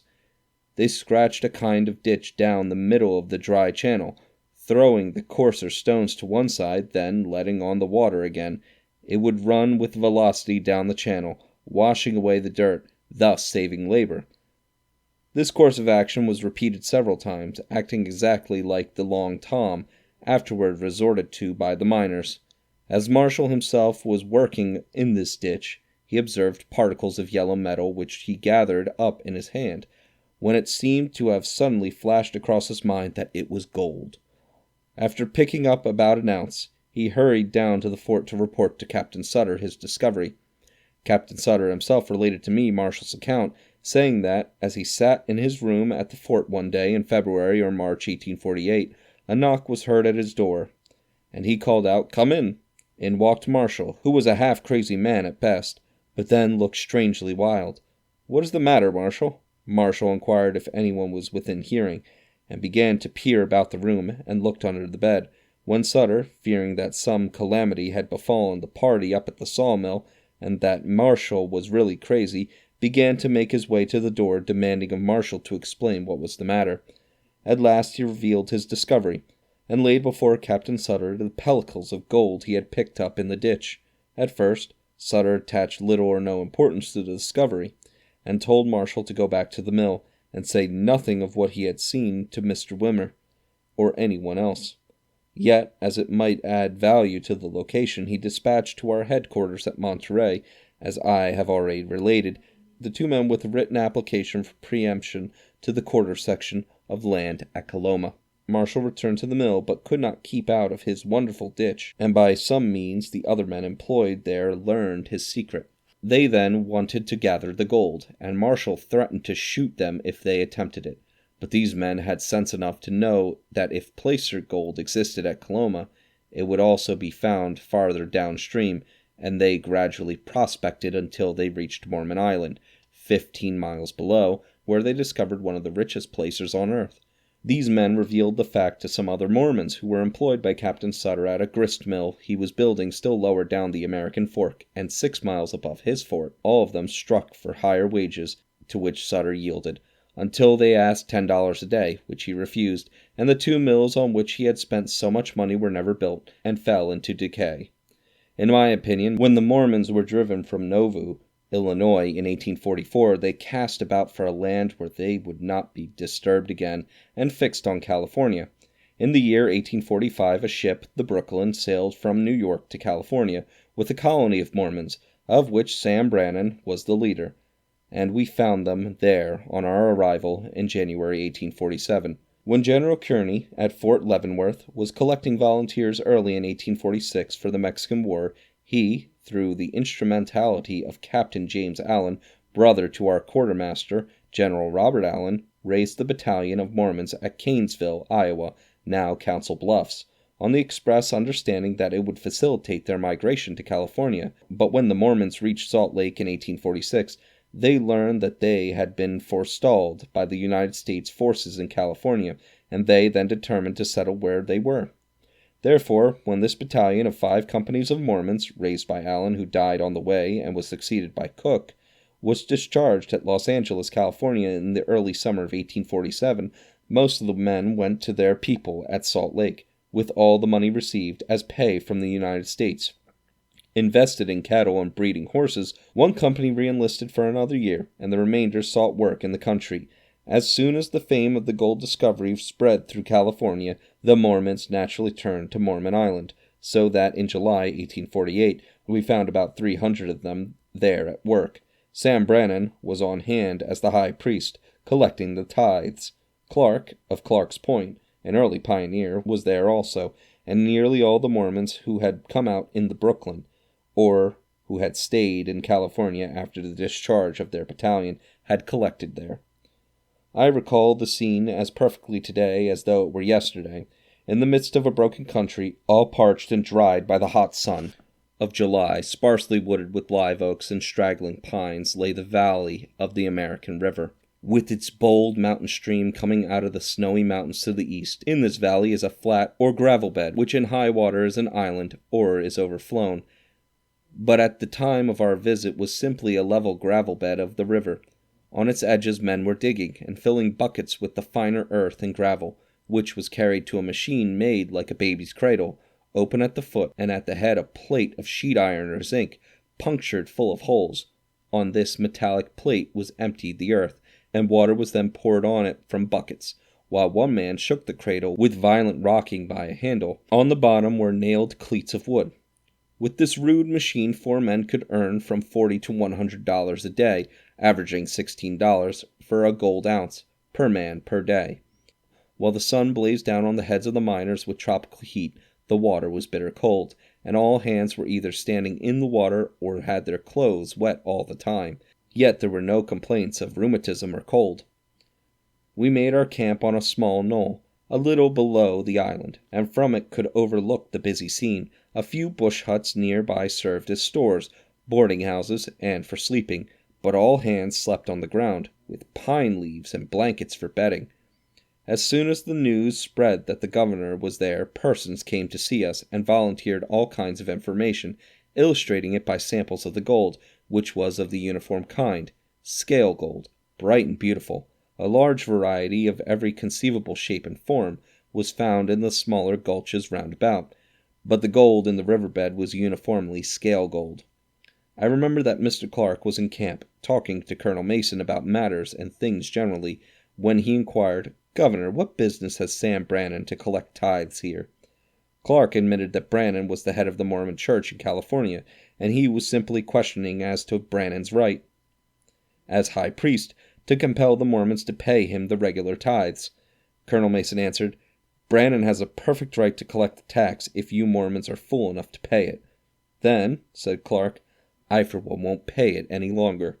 Colonel Mason added, "This is public land, and the gold is the property of the United States. All of you here are trespassers, but as the government is benefited by your getting out the gold, I do not intend to interfere." I understood, afterward, that from the time the payment of the tithes ceased, but Brannan had already collected enough money wherewith to hire Sutter's Hospital and to open a store there, in which he made more money than any merchant in California during the summer and fall. The understanding was that the money collected by him as tithes was the foundation of his fortune, which is still very large in San Francisco. That evening we all mingled freely with the miners and witnessed the process of cleaning up and panning out, which is the last process for separating the pure gold from the fine dirt and black sand. The next day we continued our journey up the valley of the American Fork, stopping at various camps where mining was in progress, and about noon we reached Coloma, the place where gold had been first discovered. The hills were higher and the timber of better quality. The river was narrower and bolder, and but few miners were at work there, by reason of Marshall's and Sutter's claim to the site. There stood the sawmill unfinished, the dam and tail race just as they were left when the Mormons ceased work. Marshall and Wimmer's family of wife and half a dozen children were there, guarding their supposed treasure, living in a house made of clapboards. Here also we were shown many specimens of gold, of a coarser grain than that found at Mormon Island. The next day we crossed the American River to its north side, and visited many small camps of men, in what we called the dry diggings. Little pools of water stood in the beds of the streams, and these were used to wash the dirt, and there the gold was in every conceivable shape and size, some of the specimens weighing several ounces. Some of these diggings were extremely rich, but as a whole they were more precarious in results than at the river. Sometimes a lucky fellow would hit a pocket and collect several $1,000s in a few days, and then again he would be shifting about from place to place, prospecting, and spending all he had made. Little stores were being opened at every point, where flour, bacon, etc. were sold, everything being $1 a pound, and a meal usually costing $3. Nobody paid for a bed, for he slept on the ground without fear of cold or rain. We spent nearly a week in that region, and were quite bewildered by the fabulous tales of recent discoveries, which at the time were confined to the several forks of the American and Yuba rivers. All this time our horses had nothing to eat but the sparse grass in that region, and we were forced to work our way down toward Sacramento Valley, or to see our animals perish. Still we contemplated a visit to the Yuba and Feather rivers, from which we had heard of more wonderful diggings, but met a courier who announced that the arrival of a ship at Monterey with dispatches of great importance from Mazatlan. We accordingly turned our horses back to Sutter's Fort, crossing the Sacramento again by swimming our horses, and ferrying their loads in the solitary canoe. We took our back track as far as the Napa, and then turned to Benicia, on Carquinez Straits. We found there a solitary adobe house occupied by Mr. Hastings and his family, embracing Dr. Semple, the proprietor of the ferry. This ferry was a ship's boat, with a lateen sail, which could carry across at one tide 6 or 8 horses. It took us several days to cross over, and during that time we got well acquainted with the doctor, who was quite a character. He had come to California from Illinois, and was brother to Senator Semple. He was about 7 feet high and very intelligent. When we first reached Monterey, he had a printing press, which belonged to the United States, having been captured at the custom house, and had been used to print custom house blanks. With this, Dr. Semple, as editor, published the Californian, a small sheet of news once a week, and it was a curiosity in its line, using 2 V's for a W, and other combinations of letters, made necessary by want of type. After some time he removed to Yerba Buena with his paper, and grew it up to be the Alta California of today, foreseeing, as he thought, the growth of a great city somewhere on the bay of San Francisco. He selected Carquinez Straits as its location, and obtained from General Vallejo a title to a league of land, on condition of building up a city thereon to bear the name of Vallejo's wife. This was Francisca Benencia. Accordingly, the new city was named Francisca. At this time the town near the mouth of the bay was known universally as Yerba Buena, but that name was not known abroad, although San Francisco was familiar to the whole civilized world. Now some of the chief men of Yerba Buena, Folsom, Howard, Leidesdorf, and others, knowing the importance of a name, saw their danger, and by some action of the Ayuntamiento, or town council, changed the name of Yerba Buena to San Francisco. Dr. Semple was outraged at their changing the name to one so like his, of Francisca, and he in turn changed his town to the other name of Mrs. Vallejo, viz. Benicia, and Benicia it has remained to this day. I am convinced that this little circumstance was big with consequences. That Benicia had the best natural site for a commercial city, I am satisfied, and had half the money and half the labor since bestowed upon San Francisco been expended at Benicia, we should have at this day a city of palaces on the Carquinez Straits. The name of San Francisco, however, fixed the city where it now is, for every ship in 1848-49 which cleared from any part of the world knew the name of San Francisco, but not Yerba Buena or Benicia, and accordingly ships consigned to California came pouring in with their contents and were anchored in front of Yerba Buena, the first town. Captains and crews deserted for the gold mines, and now half the city in front of Montgomery Street is built over the hulks thus abandoned. But Dr. Semple at that time was all there was of Benicia. He was captain and crew of his ferry boat, and managed to pass our party to the south side of the Carquinez Straits in about 2 days. Thence we proceeded up Amador Valley to Alameda Creek, and so on to the old mission of San Jose, thence to the pueblo of San Jose, where Folsom and those belonging to Yerba Buena went in that direction, and we continued on to Monterey, our party all the way giving official sanction to the news from the gold mines and adding new force to the fever. On reaching Monterey, we found dispatches from Commodore Shubrick at Mazatlan, which gave almost positive assurance that the war with Mexico was over, that hostilities had ceased, and commissioners were arranging the terms of peace at Guadalupe Hidalgo. It was well that this news reached California at the critical time, for so contagious had become the gold fever that everybody was bound to go and try his fortune, and the volunteer regiment of Stevenson's would have deserted in mass, had the men not been assured that they would very soon be entitled to an honorable discharge. Many of our regulars did desert, among them the very men who had escorted us faithfully to the mines and back. Our servants also left us, and nothing less than $300 a month would hire a man in California. Colonel Mason's black boy, Aaron, alone of all our then servants proving faithful.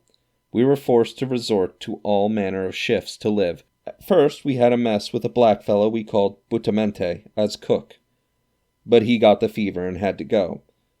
We next took a soldier, but he deserted and carried off my double-barrel shotgun, which I prized very highly. To meet this condition of facts, Colonel Mason ordered that liberal furloughs should be given to the soldiers, and promises to all in turn, and he allowed all the officers to draw their rations in kind. As the actual value of the ration was very large, this enabled us to live. Halleck, Murray, Ord, and I boarded with Donna Augustius, and turned in our rations as pay for our board. Sometime in September 1848, the official news of the Treaty of Peace reached us, and the Mexican War was over. This treaty was signed in May, and come to us all the way by land by a courier from Lower California, sent from La Paz by Lieutenant Colonel Burton. On its receipt, orders were at once made for the muster-out of all of Stevenson's regiment, and our military forces were thus reduced to the single company of dragoons at Los Angeles, and the one company of artillery at Monterey.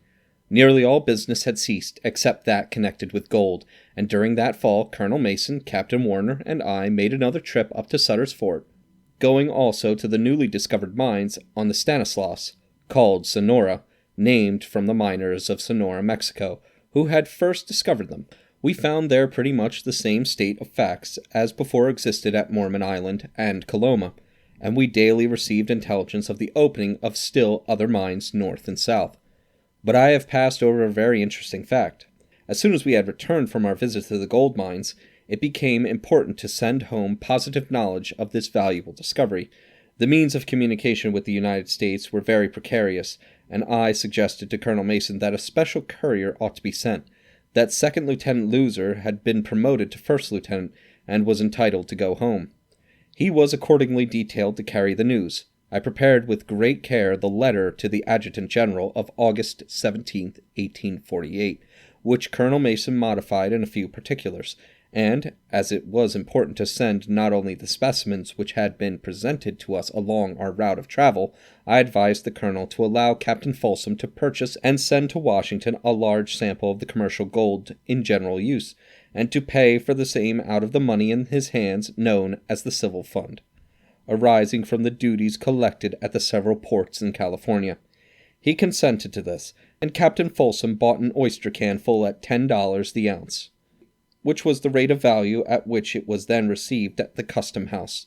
Folsom was instructed further to contract with some vessel to carry the messenger to South America, where he could take the English steamers as far east as Jamaica, with the conditional charter giving increased payment if the vessel could catch the October steamer. Folsom chartered the bark La Lambeacana, owned and navigated by Henry D. Cook, who has since been the governor of the District of Columbia. In due time this vessel reached Monterey, and Lieutenant Loser, with his report and specimens of gold, embarked and sailed. He reached the South American continent at Paeta, Peru, in time, took the English steamer of October to Panama, and thence went on to Kingston, Jamaica, where he found a sailing vessel bound for New Orleans. On reaching New Orleans, he telegraphed to the War Department his arrival, but so many delays had occurred that he did not reach Washington in time to have the matter embraced in the President's regular message of 1848, as we had calculated. Still, the President made it to the subject of a special message, and thus became official what had before only reached the world in a very indefinite shape. Then began the wonderful development and the great emigration to California by land and by sea of 1849 and 1850. As before narrated, Mason, Warner, and I made a second visit to the mines in September and October 1848. As the winter season approached, Colonel Mason returned to Monterey, and I remained for a time at Sutter's Fort, in order to share somewhat in the riches of the land. We formed a partnership in a store at Coloma, in charge of Norman S. Bester, who had been Warner's clerk. We supplied the necessary money, $1,500, $500 each, and Bester carried on the store at Coloma for his share. Out of this investment, each of us realized a profit of about $1,500. Warner also got a regular leave of absence, and contracted with Captain Sutter for surveying and locating the town of Sacramento. He received for this $16 per day for his services as a surveyor, and Sutter paid all the hands engaged in the work. The town was laid off mostly up about the fort, but a few streets were staked off along the river bank, and one or two leading to it. Captain Sutter always contended, however, that no town could possibly exist on the immediate bank of the river, because the spring freshets rose over the bank, and frequently it was necessary to swim a horse to reach the boat landing. Nevertheless, from the very beginning the town began to be built on the very river bank via 1st, 2nd, and 3rd Streets, with J and K Streets leading back. Among the principal merchants, the traders of that winter at Sacramento, were Sam Brannan and Hansley Reading and Co. For several years the site was annually flooded, but the people have persevered in building the levees, and afterward in raising all the streets, so that Sacramento is now a fine city, the capital of the state, and stands where, in 1848, was nothing but a dense mass of bushes, vines, and submerged land. The old fort has disappeared altogether. During the fall of 1848, Warner, Ord, and I camped on the bank of the American River, abreast of the fort, at what was known as the Old Tan Yard. I was cook, Ord cleaned up the dishes, and Warner looked after the horses. But Ord was deposed as scullion because he would only wipe the tin plates with the tuft of grass, according to the custom of the country, whereas Warner insisted on having them washed after each meal with hot water. Warner was in consequence promoted to scullion, and Ord became the hostler. We drew our rations in kind from the commissary at San Francisco, who sent them up to us by a boat, and we were thus enabled to dispense a generous hospitality to many a poor devil who otherwise would have had nothing to eat. The winter of 1848-49 was a period of intense activity throughout California. The rainy season was unfavorable to operations of gold mining, and was very hard upon the thousands of houseless men and women who dwelt in the mountains, and even in the towns. Most of the natives and old inhabitants had returned to their ranches and houses, yet there were not roofs enough in the country to shelter the thousands who had arrived by sea and by land. The news had gone forth to the whole civilized world that gold in fabulous quantities was to be had for the mere digging, and adventurers came pouring in blindly to seek their fortunes, without a thought of house or food. Yerba Buena had been converted into San Francisco, Sacramento City had been laid out, lots were being rapidly sold, and the town was being built up as an entrepot to the mines. Stockton has also been chosen as a convenient point for trading with the lower or southern mines. Captain Sutter was the sole proprietor of the former, and Captain Charles Weber was the owner of the site of Stockton, which was as yet known as French Camp.